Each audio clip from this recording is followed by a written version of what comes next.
ये देश है हमारा, अमीश देवगन के साथ। नमस्कार व्यूअर्स, मैं हूं अमीश देवगन और आप देख रहे हैं वीकेंड का सबसे ज्यादा भरोसेमंद कार्यक्रम यह देश है हमारा। 24 का कुरुक्षेत्र तैयार हो रहा है। राहुल गांधी ने कौरव पांडव वाला दांव भी चल दिया है, लेकिन सवाल है कि चुनावी मछली की आंख पर किसका निशाना सबसे सटीक बैठेगा। आज इस सवाल पर सबसे बड़ा सियासी मंथन होगा, क्योंकि चुनावी पंडितों का कहना है कि अकेले अपने दम पर भारतीय जनता पार्टी का सामना करने की ताकत फिलहाल किसी भी विपक्षी दल की नहीं है। लेकिन शरद राव पवार को लगता है कि राहुल गांधी विपक्षी दलों को साथ ला सकते हैं। हालांकि अखिलेश यादव पहले ही अपने पत्ते खोल चुके हैं और कह रहे हैं कि हमारे लिए कांग्रेस और बीजेपी दोनों एक समान हैं। मायावती ने भी राहुल गांधी के भारत जोड़ो यात्रा से दूरी बना ली। उधर साउथ में केसीआर ने अपना सियासी खेला शुरू कर दिया है। 18 जनवरी को एक बहुत बड़ी रैली वो करने जा रहे हैं। चर्चा है कि अखिलेश यादव, अरविंद केजरीवाल जैसे कई दिग्गज नेता उसमें शामिल होंगे। हालांकि राहुल गांधी को इसमें शामिल होने का न्योता नहीं दिया गया है। ऐसे में सवाल है कि 2024 के कुरुक्षेत्र में विपक्ष का सेनापति कौन होगा, मोदी से मुकाबले के लिए कौन सा चेहरा सामने आएगा। आज जनता के बीच, देश के युवाओं के बीच इसी सवाल पर होगी सबसे बड़ी चर्चा, 2024 की महाभारत। क्योंकि आज सियासत के हर समीकरण को स्कैन करने का भी दिन है और आवश्यक भी है। तो स्वागत है आपका वीकेंड के सबसे भरोसेमंद कार्यक्रम ये देश है हमारा में। आपका इंतजार कर रही है। पांडवों को घर से क्यों निकाला? एक तरफ तपस्वी थे, 5 थे, दूसरी तरफ संगठन था। 21वीं सदी के कौरव हाफ पैंट, खाकी हाफ पैंट पहनते हैं,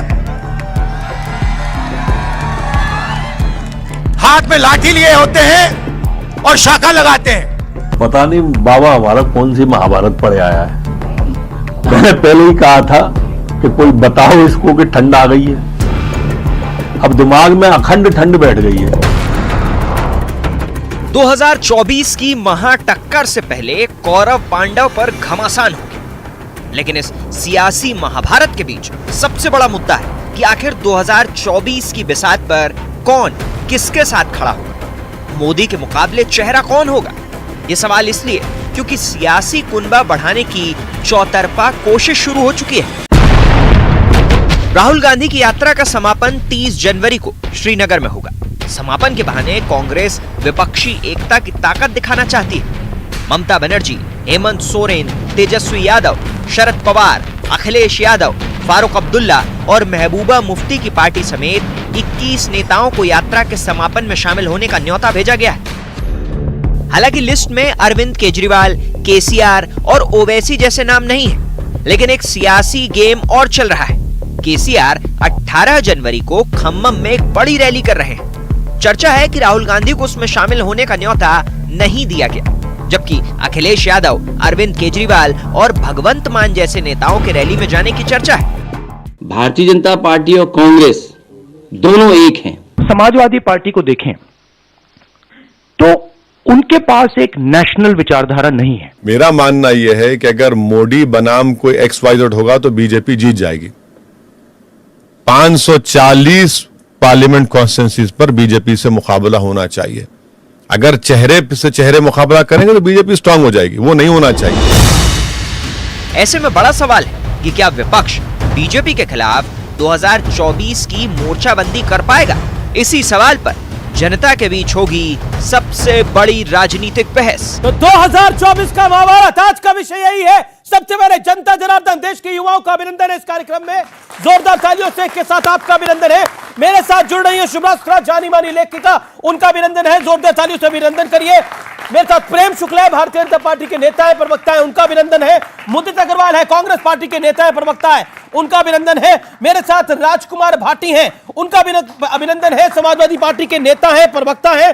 मेरे साथ इस चर्चा में जुड़ रहे हैं शादाब चौहान, नेता पीस पार्टी के। उनका अभिनंदन है, तो जोरदार तालियों से आप सबका स्वागत है इस चर्चा में। शुरुआत के 60 सेकंड में आप सबको दूंगा, लेकिन आखिरकार 2024 की लड़ाई महत्वपूर्ण क्यों है, मैं मुदित अग्रवाल आपके पास आता हूं, क्योंकि आप लगभग अगर इस बार वापस नहीं आ पाए तो 10 साल हो जाएंगे कि आप सत्ता से बाहर हैं, और 15 साल हो जाएंगे।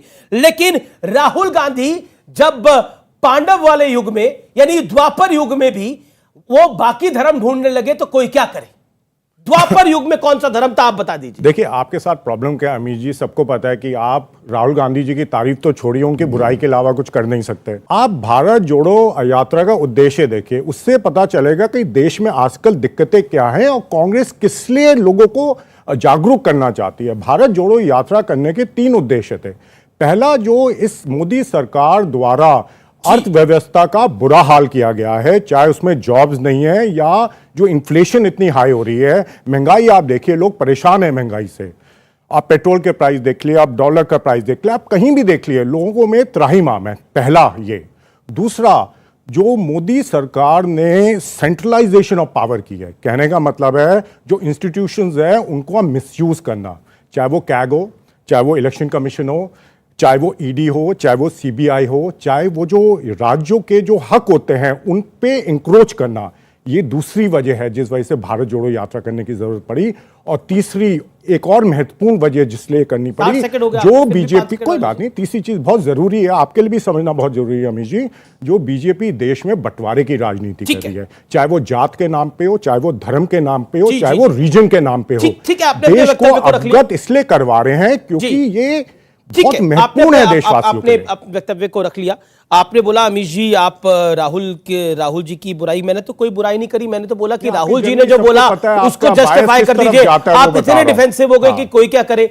लेकिन जब आपको देखिए, मैं तो अपने आप को उस काबिल नहीं समझता कि आप मेरे पे भरोसा करें ना करें, क्योंकि आपके सर्टिफिकेट से तो हमारा काम चल नहीं रहा। वो जनता सर्टिफिकेट देती है, आप सर्टिफिकेट देते हैं, आप हमें रेटिंग देते हैं, आप हमें व्यूअरशिप देते हैं, तब हम चलते हैं। दूसरी बात, जो इस देश के सुप्रीम कोर्ट पे यकीन ना करे, जो इस देश के इलेक्शन कमीशन पे यकीन ना करे, जो अपने नेता पे यकीन ना करे, उनसे सर्टिफिकेट किस बात का भाई, जो अपने घर के लोगों को पे भरोसा नहीं करते। मैं रुक करता हूं आपका प्रेम शुक्ला जी। आप देखिए, आपने क्योंकि बड़ी बड़ी टिप्पणियां करी इसलिए जवाब देना जरूरी था।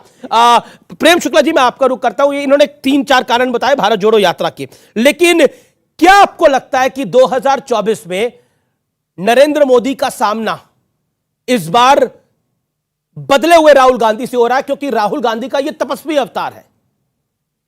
देखिए, अच्छी बात है कि राहुल गांधी खुद में बदलाव करना चाह रहे हैं, और बदलाव करने में किया क्या है उन्होंने?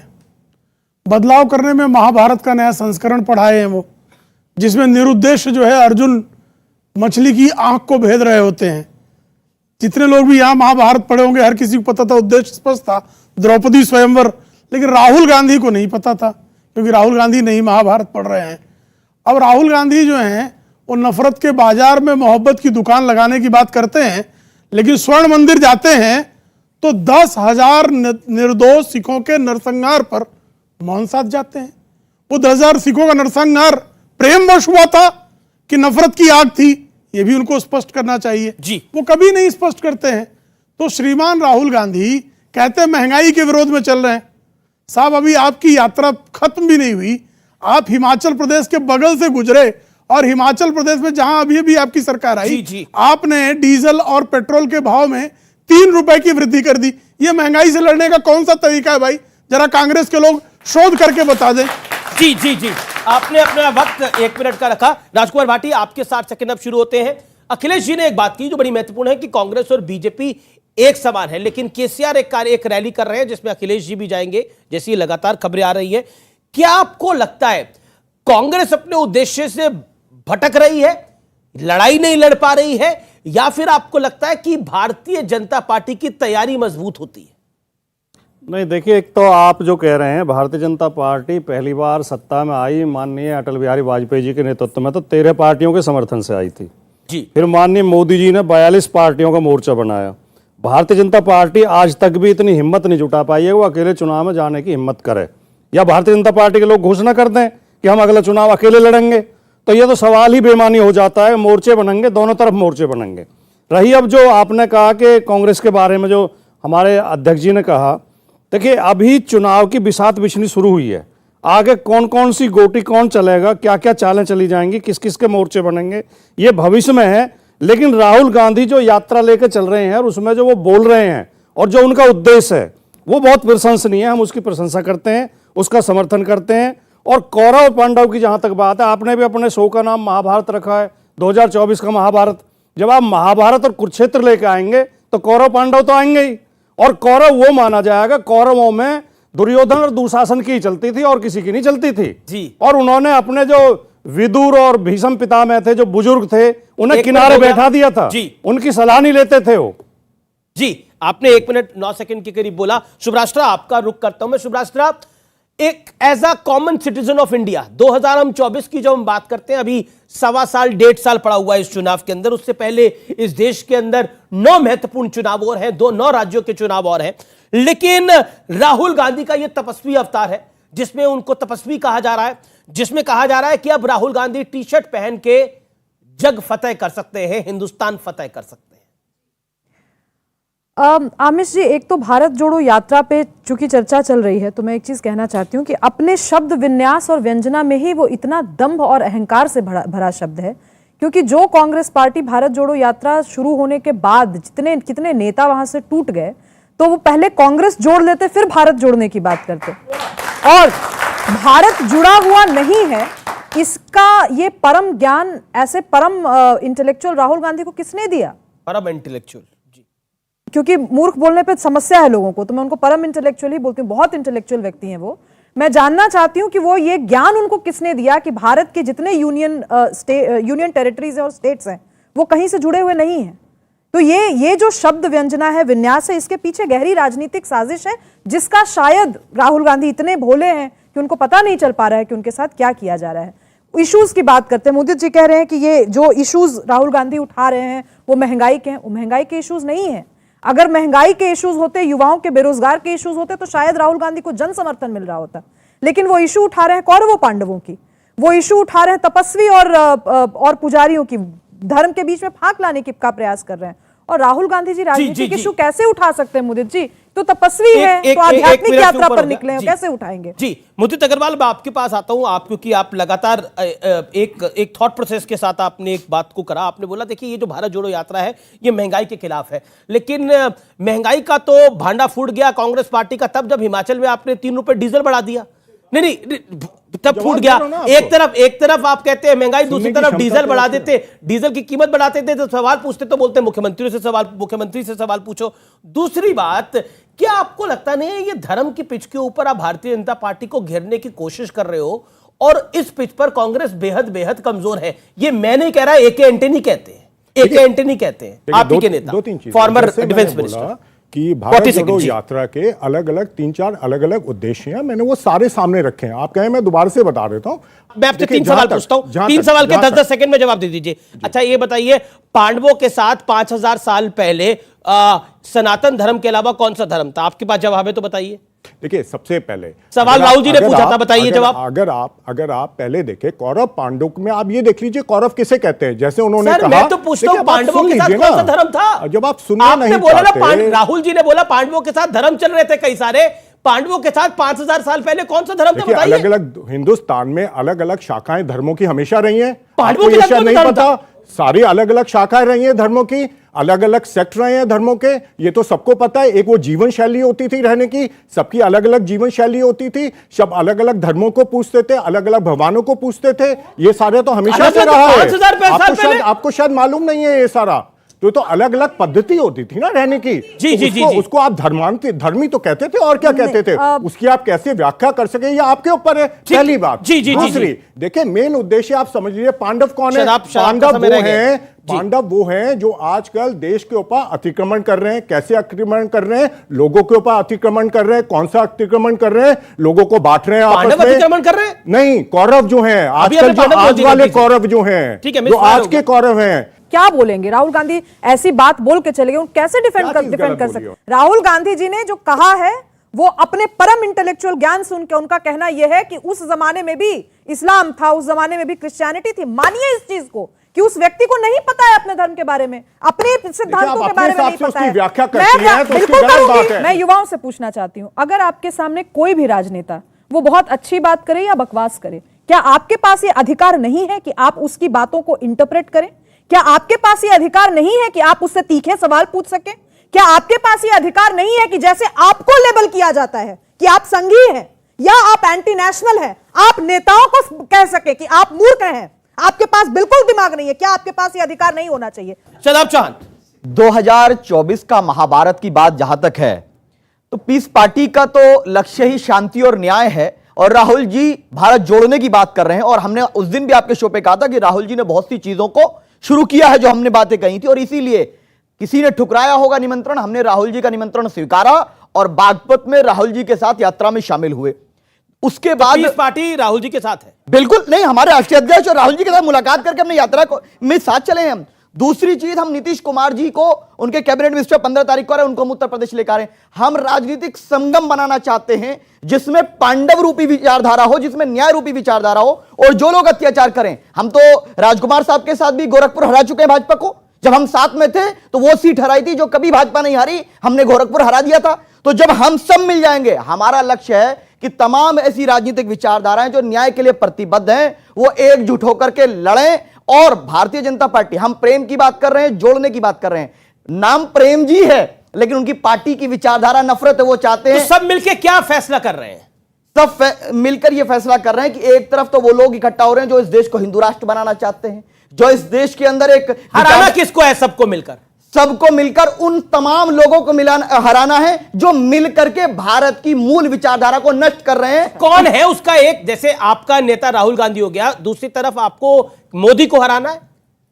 हमें हर उस व्यक्ति को हराना है, चाहे वो नरेंद्र मोदी हो, योगी आदित्यनाथ हो, जो भारत के संविधान में विश्वास 24 का चुनाव तो मोदी का चुनाव, नरेंद्र मोदी को हटाने का लिए चुनाव होगा आपकी राय में ना?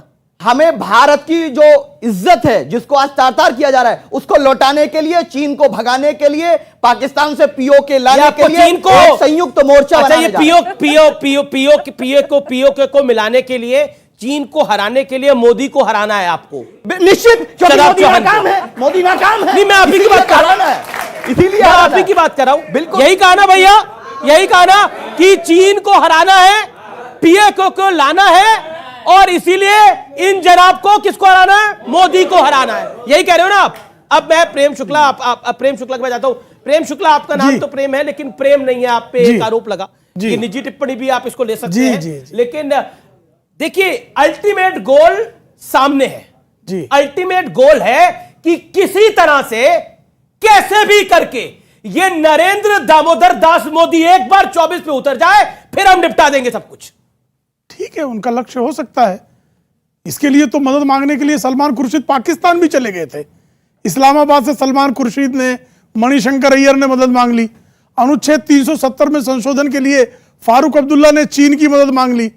तो ये अगर देश में ही मदद मांग रहे हैं तो इनका संवैधानिक अधिकार है।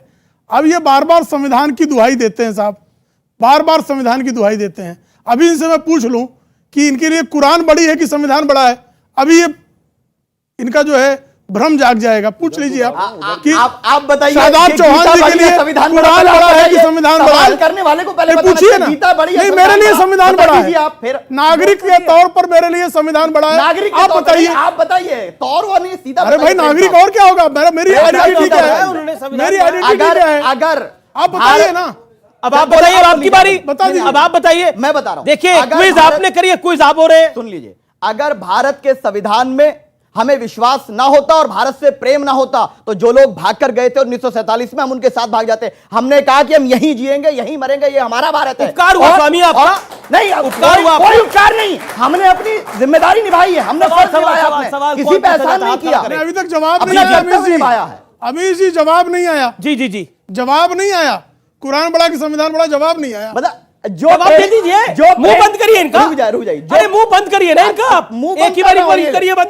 प्रेम शुक्ला साहब चाहते हैं कि जो बीजेपी चाह रही वो बोलोगे तो ठीक है। नहीं, मत बोलो ना, आपको कौन सा बोला कंपल्सरी? मत बोलो, आप कुछ और बोलो। आपको जो पसंद हो बोलिए। कौन बोल रहा है साहब? आपको जो पसंद हो वो बोलिए, जो आपके मन में हो वो बोलिए। धर्म की शिक्षा संविधान के पालन और देश की रक्षा करने के लिए है, मैं उसका पालन करता हूं। संविधान का भी पालन है। उन्होंने जो सवाल पूछा, आपने सवाल पूछा, उन्होंने बोला मेरे लिए भारत का संविधान बड़ा है।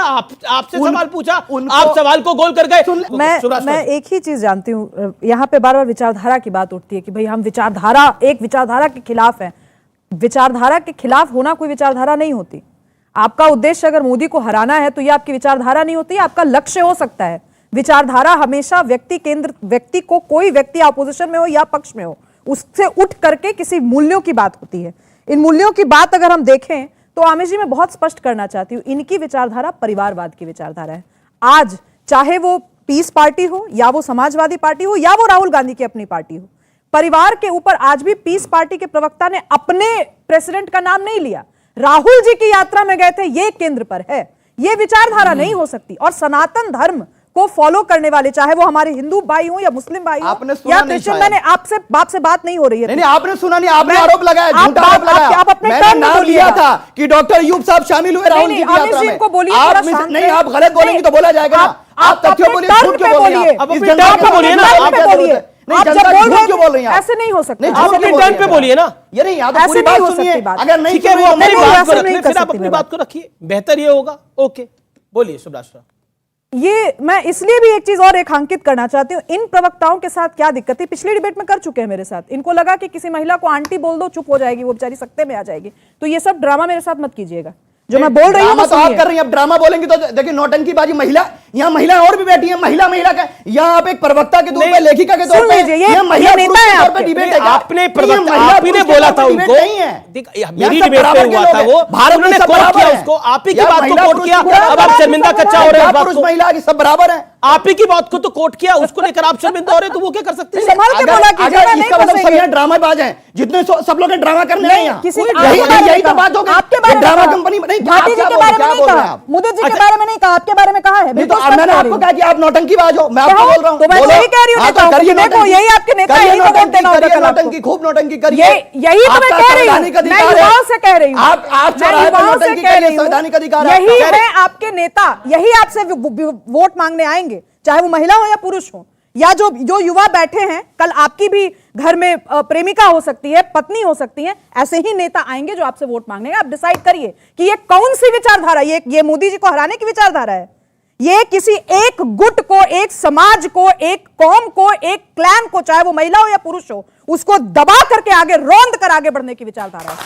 और ये मैं स्पष्ट रूप से कह रही हूं, इसका विरोध सनातन फॉलो करने वाला हर युवा, सनातन फॉलो करने वाला हर नागरिक करेगा। और मैं डंके की चोट पे कहती हूं, मेरे लिए ना रामायण बड़ी ना महाभारत बड़ा, मेरे लिए देश का संविधान बड़ा। इनमें हिम्मत है तो कह के बताएं। ओके, ठीक है, हिम्मत है तो कह के बताएं। नहीं, आज क्लियर करें। इनको बड़ी विचारधारा की पड़ी है ना, कहे कि मेरे लिए कुरान से बड़ा है हिंदुस्तान का संविधान, कहें।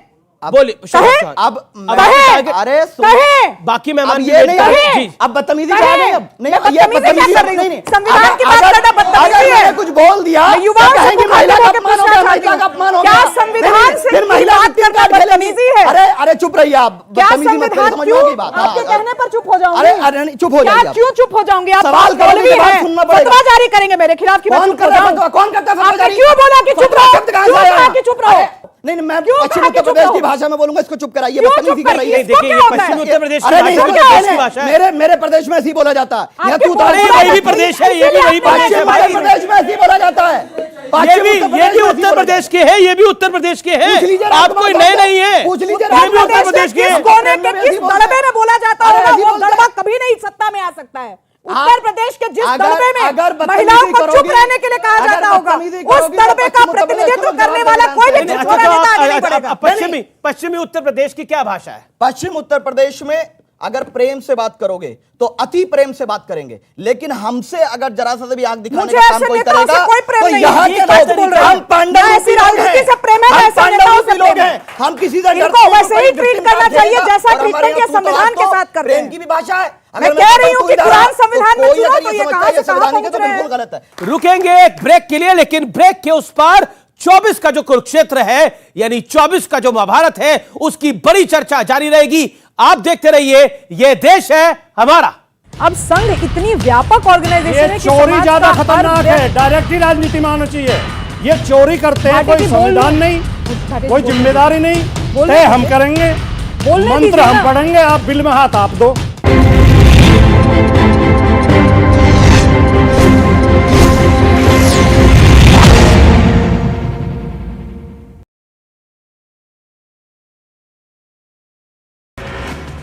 छत्तीसगढ़ में जियो का true 5G service launch. CM Bhupesh Baghel के बटन दबाते ही प्रदेश को मिली 1.4 GB की स्पीड। रायपुर, दुर्ग और भिलाई में सेवा शुरू। केंद्रीय संसदीय समिति का छत्तीसगढ़ दौरा। आज पहुंचेगी टीम। शैक्षणिक स्थिति का भी करेगा अध्ययन। SC/ST के लोगों के सामाजिक स्थिति का करेगी अध्ययन। सीएम भूपेश बघेल ने अजय चंद्राकर पर साधा निशाना। का हल्ला करने के बावजूद नहीं बनाए गए नेता प्रतिपक्ष। संगठन में भी नहीं दिया जा रहा कोई मौका। भिलाई निगम में नेता प्रतिपक्ष को लेकर कवायद तेज। बीजेपी संभाग प्रभारी भूपेंद्र सबन्नी और पर्यवेक्षक सांसद संतोष पांडे ने दी बैठक। बीजेपी पार्षद रहे मौजूद।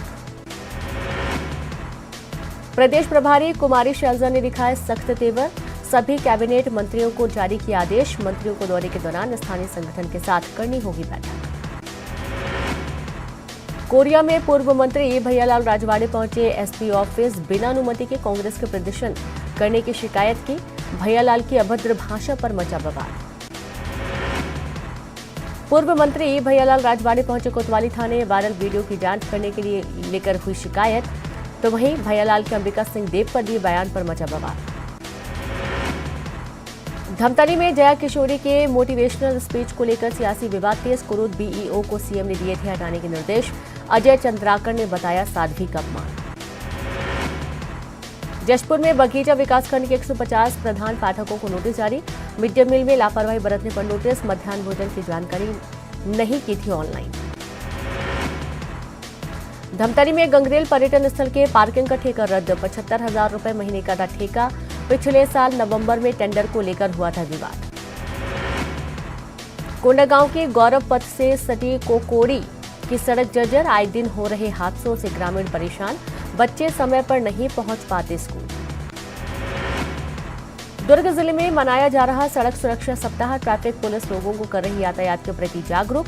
अभियान में अब सामाजिक लोग भी शामिल। रायगढ़ में सड़क हादसे में युवक की मौत। तेज रफ्तार बाइक अनियंत्रित होकर डिवाइडर से टकराई। लैलूंगा के कोसाबाड़ी की घटना। शव को पोस्टमार्टम के लिए भेजा गया। कवर्धा में अवैध धान को लेकर प्रशासन की बड़ी कार्रवाई। किसान के नाम पर धान बेचने वाले बिचौलियों के 1000 कट्टे से अधिक धान जब्त।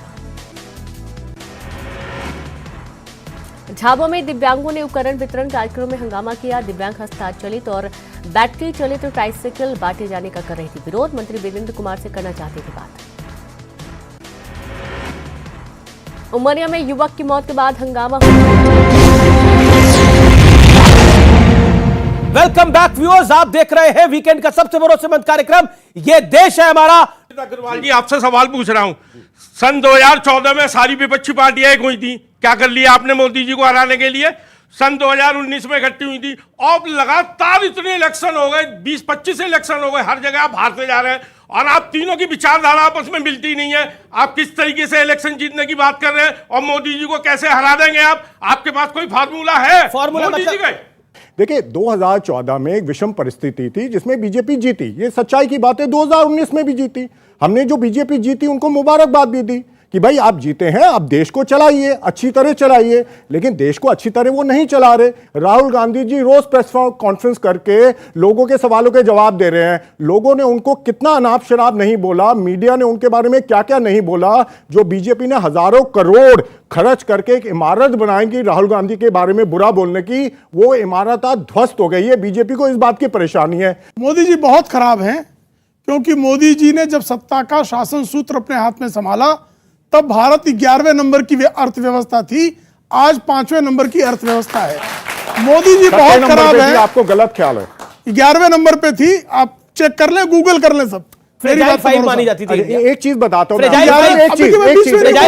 एक चीज बड़ी अजीब। मोदी जी को सुन रहा था। एक सेकंड प्रेम जी, सिर्फ एक चीज बोलूंगा, उसका भी आप जवाब दे दीजिए। 75 साल हो गए देश को आजाद हुए हुए। 1947 में जिस देश में सुई भी नहीं बनती थी, आज 75। एक सेकंड सर प्लीज, बीच में ना बोलिए। हमारी कहां पे थी अर्थव्यवस्था? कोई हमारे इकोनॉमिक फाउंडेशन थी, कोई इंडस्ट्रियल फाउंडेशन सर, थी? क्या बात कर रहे हैं आप लोगों की समस्या यही है कि आप समझते हैं 47 में ये देश आजाद हुआ, 47 में ये देश क्रिएट हुआ, ये देश बन गया था रामायण महाभारत के नाम से। सुनिए, समय सही सुनिए, जो मॉडर्न इकोनॉमी, एक सेकंड, जवाब जो हिंद के इस पार रहते थे वो हिंदू हो गए, जो हिंद महासागर के इस पार रहते थे। अमित जी, जो मैं बोलने वाला इनकी बात पूरी हो जाए, आप इसको इंकॉर्पोरेट कर लीजिए। ये कह रहे हैं कि 1947 में इस देश में सुई नहीं बनती थी। मुंबई और कानपुर की मिलें 1947 के पहले की हैं। जिस देश में कपड़ा बिना बुना जाता हो वहां बिना सुई के कपड़ा बन रहा था क्या? तो ये इनकी जानकारी है। एक फिगर ये 1947 होता है जिसको ये समझना नहीं चाहते, उसको ट्विस्ट कर रहे हैं। इन्होंने मैं क्या कहना चाहता था, आप मेरी बात मुझे बोलने दीजिए प्लीज। अब 11 करोड़ लोगों के घरों में शौचालय दिया, बहुत खराब काम कर दिया। 11 करोड़ लोगों को एलपीजी गैस के कनेक्शन दे दी, बहुत खराब काम किया। 44 करोड़ लोगों को जनधन अकाउंट खोल दिए, बहुत बुरा काम किया। करोड़ों लोगों के घर में बिजली चली गई, बहुत बुरा काम किया। करोड़ों लोगों के मुफ्त के मकान बन गए, ये बहुत बुरा काम किया। और ये बुरा काम किया इसलिए 2019 में फिर से चुना, और इसी बुरे काम के लिए 2024 में फिर से एक बार भारत की जनता आदरणीय नरेंद्र मोदी जी के नेतृत्व को जनादेश दे रही है। और अब तक इनको विपक्ष का नेता तय नहीं हुआ इनका। अभी भी राजकुमार भाटी जी राहुल गांधी को प्रधानमंत्री पद का प्रत्याशी मान रहे हो तो मैं इनकी जीत मान लूं। ठीक है राजकुमार भाटी, ये विपक्ष के संयुक्त प्रत्याशी हो तो ठीक है। देखिए ये अब आप राजकुमार भाटी को बसा रहे हैं, ये तो उनके बड़े नेता तय करेंगे, लेकिन फिर भी आपने सवाल पूछा है तो मेरा फर्ज है उनके पास जाना। भाटी जी, विपक्षी एकता को लेकर कई सारे कस्बे वादे होते हैं, कई सारे सवाल होते हैं। मुझे भली बात याद है 2008 में जब डॉक्टर मनमोहन सिंह की सरकार गिर रही थी तो असद ओवैसी ने और मुलायम सिंह यादव और स्वर्गीय मुलायम सिंह यादव और स्वर्गीय अमर सिंह जी ने इस सरकार को बचाया था, इसमें कोई दो राय नहीं है, उस सरकार को बचाया था। लेकिन कई बार ऐसे मौके आए जब कांग्रेस को आपकी जरूरत पड़ी और आपने सरकार को बचाया, और ऐसा भी हुआ है कि कांग्रेस ने भी मुलायम सिंह यादव की सरकार को बचाया है। लेकिन मुलायम सिंह यादव बार बार कहते, वो अब चले गए इस दुनिया से, लेकिन वो कहते थे कांग्रेस ज्यादा डेंजरस पार्टी है। वो कई बार अपने साक्षात्कार में, कई बार जिसे कहते हैं पब्लिक मीटिंग्स में, रैली में इस बात को बोल चुके हैं। अखिलेश यादव ने भी जो टोन और टेन्योर अपनाया है उसमें वो बात दिखाई दे रही है, क्यों? एक बात अगर हम समझ लें गंभीरता से और थोड़े अपनी विचारधारा को थोड़ी प्रगतिशील बना लें और प्रगतिवादी, कि कोई व्यक्ति या कोई पार्टी सदैव के लिए अच्छा नहीं होता है। एक काम अच्छा किया तो उसकी प्रशंसा की जानी चाहिए, एक काम खराब किया तो उसकी आलोचना की जानी चाहिए। कांग्रेस ने कई ऐसे काम किए जिनके हम विरोधी थे और आज भी विरोधी हैं। कांग्रेस की इसलिए आलोचना करते थे। आज भारतीय जनता पार्टी अगर कुछ गलत कर रही है जी तो उसकी भी आलोचना करेंगे। तो इसमें कोई अलग बात नहीं है, लोकतंत्र में होना चाहिए, सजग दृष्टि रखनी चाहिए लोकतंत्र में। लेकिन अब तक की डिबेट में आपकी मैं केवल एक बात भारतीय जनता पार्टी के प्रवक्ता, भारतीय जनता पार्टी के समर्थक और उनके सहयोगियों की तरफ से केवल एक बात आई है, मोदी जी को तो कोई हरा ही नहीं सकता, मोदी जी को कोई हरा ही नहीं सकता, कोई विकल्प नहीं है। यही तो दुर्योधन भी कहता था कि मैं तो कभी सत्ता से हटूंगा ही नहीं, मेरा तो कब्जा सत्ता में सदा के लिए है। यही तो रावण भी कहता था। इसी बात की तो हम आलोचना कर रहे हैं। लोकतंत्र में जनता को बीजेपी कहती है नरेंद्र मोदी का सबसे बड़ा प्लस पॉइंट है वो परिवारवादी नहीं है। हाँ, और भी कई प्लस पॉइंट हो सकते हैं। देखिए, नरेंद्र मोदी देश के प्रधानमंत्री हैं, 3 बार गुजरात राज्य के मुख्यमंत्री रहे हैं, तो ऐसा तो कह नहीं सकते कि उनमें कोई खूबी नहीं है। उनमें कई खूबियां हैं। उनकी परिवारवाद कितना बड़ा मुद्दा है, उनकी उपलब्धियां प्रेम शुक्ला जी ने बताई, लेकिन कुछ उपलब्धियां बताना भूल गए, वो मैं बता देता हूं। जी। देश भुखमरी में विश्व में 111वें नंबर पर है, जब 70वें नंबर पर था जब मोदी जी आए थे। देश में जो मीडिया की निष्पक्षता है, पत्रकारों की निष्पक्षता है, उसमें देश का स्तर गिरा है। देश में बोझ बढ़ा है, कर्ज बढ़ा है, देश के उद्योगपति देश छोड़ के भाग रहे हैं। काला धन स्विस बैंकों में लगभग दुगना हो गया है। मोदी जी ने कहा था काला धन लेके आऊंगा, उसे नहीं लेके आ पाए। तो सारी चीजों की सरकारी संस्थाएं बेची जा रही हैं, क्योंकि कोई नया संस्थान बनाया नहीं जा रहा। जी आपने बोला क्योंकि मीडिया की निष्पक्षता की बात हुई, बोला कि मीडिया की निष्पक्षता की रैंकिंग में देश गिर गया है। एक विदेशी एजेंसी ऐसे नंबर करती है, एक विदेशी एजेंसी इसका नंबरिंग करती है। लेकिन हाँ, देश का मीडिया बड़ा निष्पक्ष था जब इस देश के अंदर मंत्री एंकरों से पूछ के लगाए जाते थे, तब बड़ा निष्पक्ष था इस देश का मीडिया। जब पूछते हेलो गुलाम किसको मंत्री बना रहा है, मैं आपको बता रही हूं फलाने को मंत्री बना सकते हैं। तब देश का मीडिया निष्पक्ष था। वो किसकी गोदी में बैठता था, कहां क्या करता था, इसकी डिटेल्स में जाने की मुझे आवश्यकता नहीं है। आप जाके गूगल पे खुद सर्च कर सकते हैं, मैं उसके ऊपर कुछ नहीं बोलता। नीरा राडिया एक केस हुआ था, उसकी चर्चा भी बहुत हुई थी, तब भी पढ़ लेते कि देश के मीडिया ने क्या कुछ किया था, उस समय के ऊपर जरूर पता लगता। पंडित प्रेम शुक्ला जी से है जी।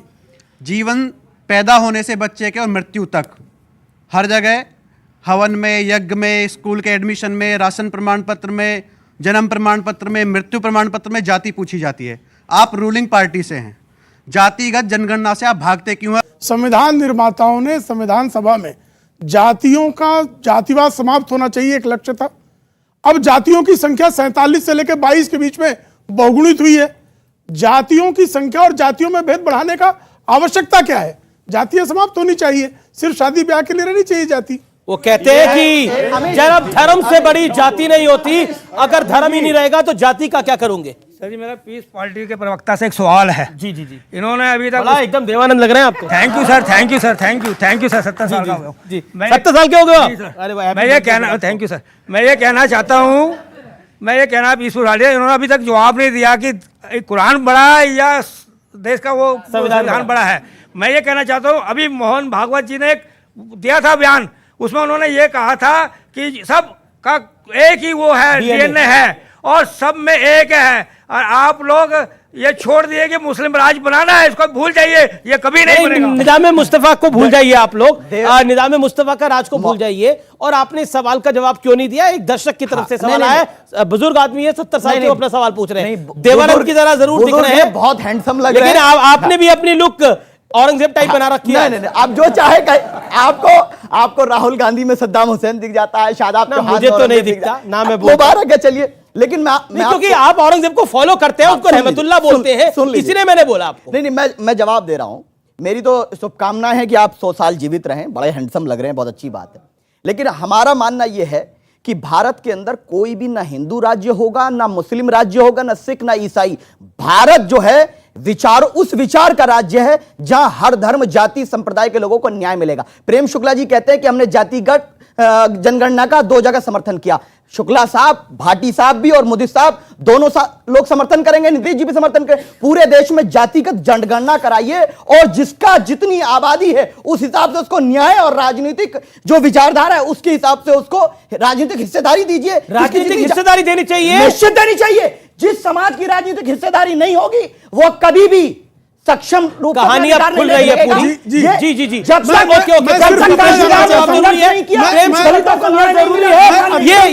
ओके, इस पर किसी का सवाल है कि राजनीतिक हिस्सेदारी होनी चाहिए जिसके कितने लोग हैं? जी जी, मैं अत्यंत विनम्रता से पूछना चाहता हूं जी कि मुस्लिम समाज में भी जातियां हैं, तो मुस्लिम समाज की जातियों की जनगणना होनी चाहिए या नहीं होनी चाहिए? शताब्दी जी बता दें। और कितनी जातियां मुसलमानों में है, ठीक है, भी स्पष्ट कर दें। कितने फिरकों की होनी चाहिए बता दीजिए। चलिए, बड़ा अच्छा सवाल बता दीजिए। शुक्ला साहब, सरकार आपके, मैं कह रहा हूं जातिगत जनगणना कराइए और आबादी के हिसाब से, क्यों मुसलमान भारत का हिस्सा नहीं? मैं तो भारत भी कराए ना, तो जातिगत, मैं भारत में जातिगत जनगणना की बात कर रहा हूं और उस हिसाब से जिसकी जितनी हिस्सेदारी है। अब बताइए, 5 बार ब्राह्मण प्रधानमंत्री बनेगा? अरे एक बार किसी गुज्जर के बेटे को भी बना दीजिए। जाट के प्रधानमंत्री को आपने शपथ तो दिलवा दी, लेकिन एक दिन वो वहां जाके सदन चलाने लायक नहीं छोड़ा आपने। आप क्या चाहते हैं? क्या मल्लाह का बेटा को बना दीजिए? आप नहीं बनाएंगे। दलित के बेटे को नहीं बनाएंगे आप क्या ब्राह्मण बनेगा और ओबीसी से, जनरल से ओबीसी लाके मोदी जी बनिया है वो बनेंगे? क्या सब है? जी जी, हम तो चाह रहे बनाइए। आप ओबीसी आ गया, ब्राह्मण आ गया, ठाकुर आ गया, जाट आ गया, गुजर आ गया, क्षत्रिय आ गया, सब कुछ आ गया। क्षत्रिय तो मैं हूं। जी जी जी, हमें भी नहीं बनाने दिए। एक सेकंड, 2 बार क्षत्रिय प्रधानमंत्री बना। आप तो 2 बार क्षत्रिय प्रधानमंत्री बना, एक बार भी कार्यकाल पूरा नहीं करने दिया। ये नया है। एक बार कार्यकाल पूरा नहीं करने आप तो मुसलमान है, आप तो मुसलमान है, उसमें भी क्षत्रिय होते हैं। डीएनए के बता, डीएनए तो फिर मानते हैं ना डीएनए सर, यानी आप भी हिंद है। देवानंद साहब से आप भी हिंद है। हमारा डीएनए एक है, श्री राम हमारे पूर्वज है, अब कोई समस्या नहीं ना? तो श्री राम के मंदिर का विरोध क्यों कर रहे थे भैया? फिर पिटीशन क्यों डाली थी राम मंदिर के विरोध के लिए? डाली थी कि राम न्याय समर्थक थे। हाँ, तो न्याय से ही हुआ है सब नहीं, अत्याचार है। बोल ले, पहले चीख ले, फिर मैं बोलूंगा। राम का मंदिर बनना अत्याचार है और हिस्सेदारी पूरी चाहिए आप। क्षत्रिय हैं, न्याय का समर्थन नहीं कर सकते। क्षत्रिय हैं। आमिष जी, मैं युवाओं से अभी मैंने जो पूछा था, आपसे सवाल पूछा तो उसका जवाब आपको शायद मिल गया होगा। जो व्यक्ति कुरान और संविधान में चुन नहीं पा रहा है, क्योंकि हमारा संविधान कहता है जातिगत जो भी अभी जो यहाँ पे जिस तरीके के कुछ नहीं, आपकी भी नहीं बोली मैडम, आप भी ना बोले, स्थिति है, निवेदन है मेरा। हमारे संविधान में जब बाबा साहेब अंबेडकर के तत्वावधान में जब संविधान बना, बहुत सारी डिबेट्स हुई, क्या कभी किसी ने सुना कि एक जाट और एक गुज्जर व्यक्ति को इसलिए प्रधानमंत्री बनाया जाए कि वो जाट और गुज्जर है? आज संविधान की अवमानना की जा रही है क्योंकि ये लोग नहीं विश्वास रखते संविधान में। आपको दिक्कत है ना, आप चुन करके आइए जनता के साथ, आप संविधान में जाइए और ये प्रस्ताव पारित करवाइए। जनता को बरगलाना बंद जाट गुज्जर को नहीं चुनने देंगे। आप क्यों बोल रहे हैं? चौधरी चरण सिंह को कहां रहने दिए? किसने हटाया? इन्होंने हटाया चौधरी चरण सिंह जी। अरे इंदिरा जी ने धोखा किया था, नहीं किया था? बताइए, इंदिरा जी ने धोखा दिया था? नहीं इंदिरा जी धोखेबाज थी।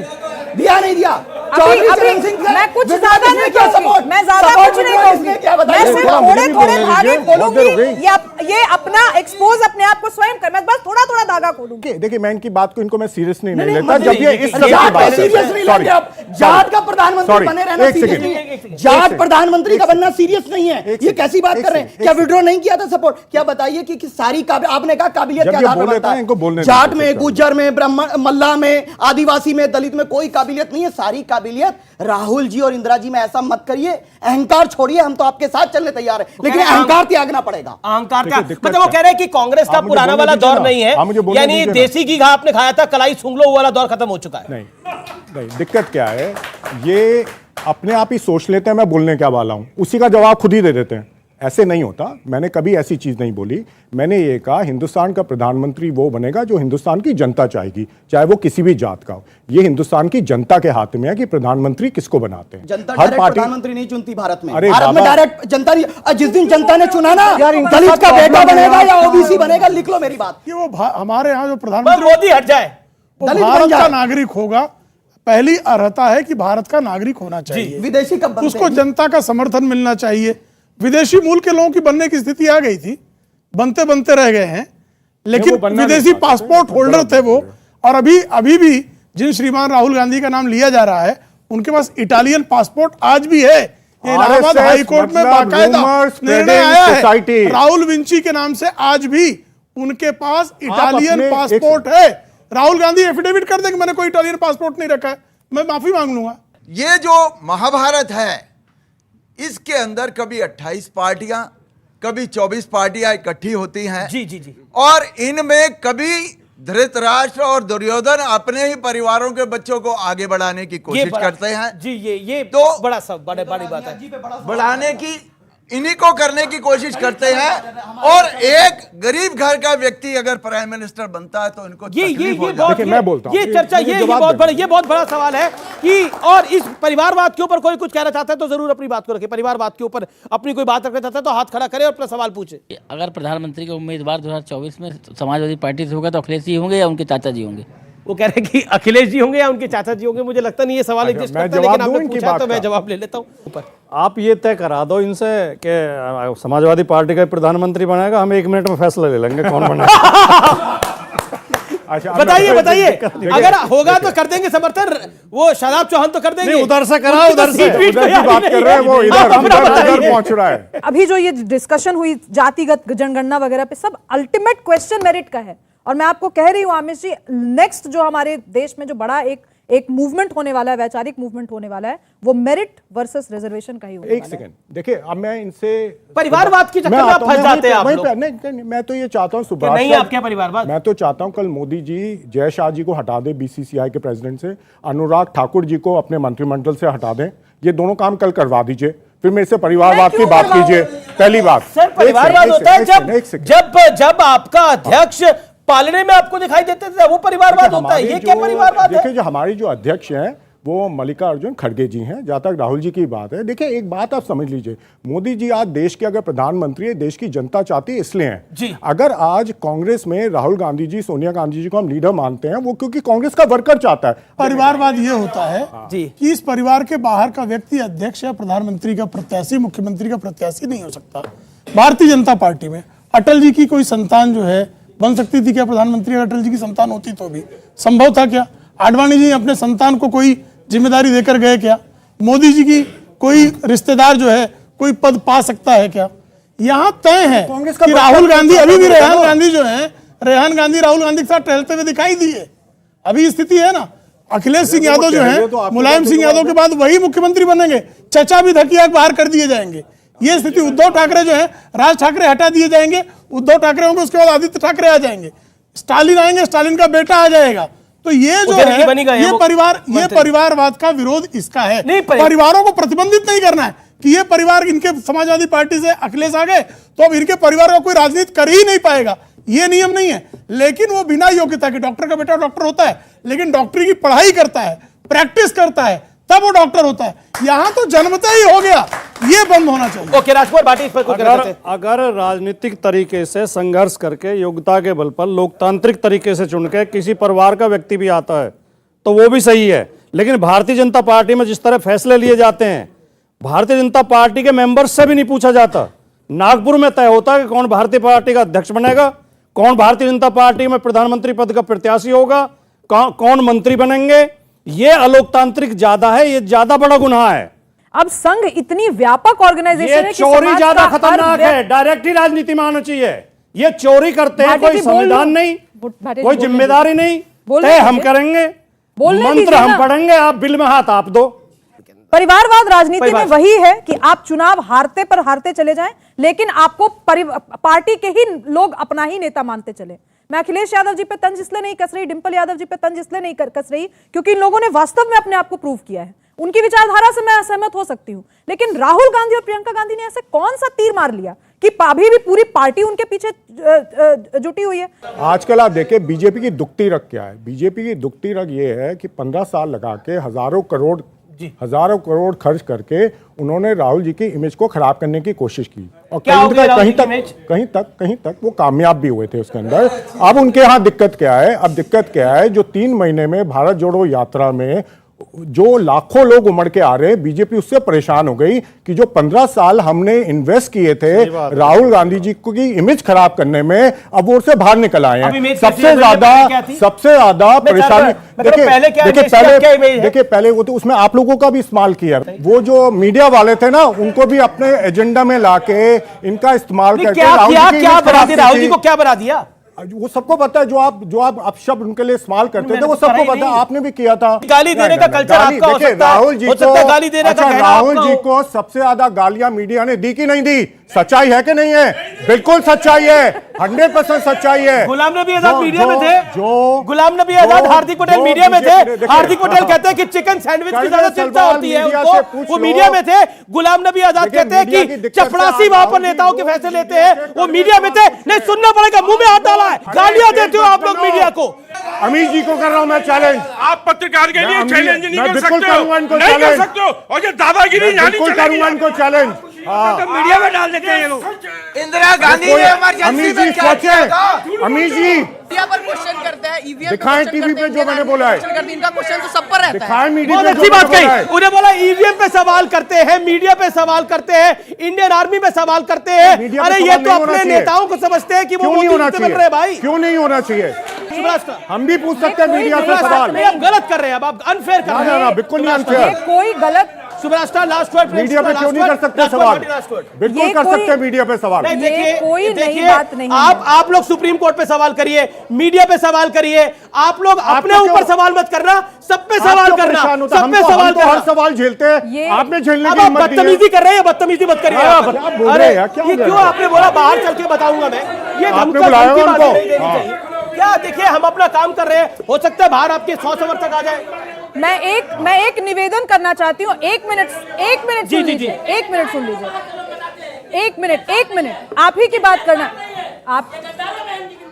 मैं आप लोगों से एक ही निवेदन करना चाहती हूँ कि यहाँ पर जितने लोग बैठे हैं वो सब अल्टीमेटली हम वोटर्स हैं। आप लोग इतना उद्वेलित मत होइए, ये असली चेहरा है, सिर्फ कांग्रेस का नहीं, ये असली चेहरा ऑपोजिशन का है। मीडिया का भी, और मीडिया का भी असली चेहरा यही है। से जितनी दिक्कत होती है, मीडिया का बॉयकॉट करेगा कांग्रेस। हिम्मत है तो मीडिया का बॉयकॉट कर दे, स्वयं फेसबुक लाइव करके चला दे। हम आके बोलेंगे ना, मीडिया के सामने उनके पोल खोलेंगे। जिस तरह की अभद्रता देश के प्रति वफादार रही है, निश्चित तौर पर निंदनीय है और किसी भी पार्टी को करना जो है उससे अपेक्षित नहीं है। सर, जहां तक राहुल गांधी पर ये बार बार कहते रहे भाजपा ने निपटाया, लेकिन वो फिलहाल तो स्वयं भारती फिलहाल इस कार्यक्रम में इतना ही। लेकिन मेरा ये मानना है कि अपनी भाषा को सभ्य रखना चाहिए। अगर कोई बदतमीजी करे तो उसको नमस्कार करके जवाब देना चाहिए, लेकिन फिर भी कोई अपना स्तर दिखाए तो उसको अपने हाल पे छोड़ देना चाहिए।